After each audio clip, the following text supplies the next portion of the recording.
Hi. So I wanted to bring this up.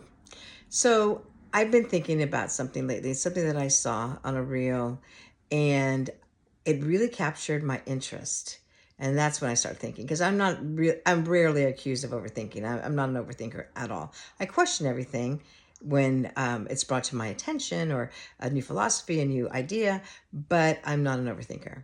But I have been overthinking about this.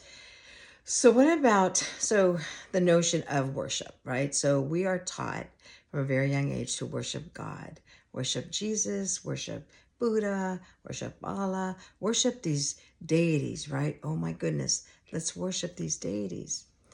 And because when they're so far up on a pedestal, we can admire them and want to be like them, right?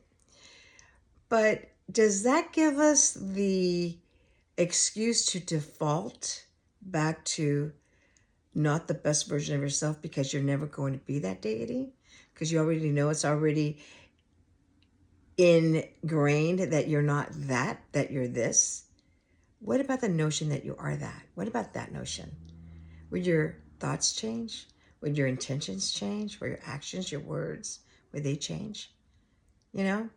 So if you felt like, like sometimes if you get a promotion or you get into a new position, all of a sudden you're this new position, a new persona, a new avatar, if you will, a new, mask, if you will.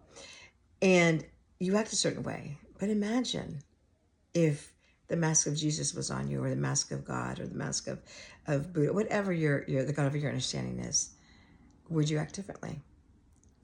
And would you use your default mechanisms that I'm never going to be that?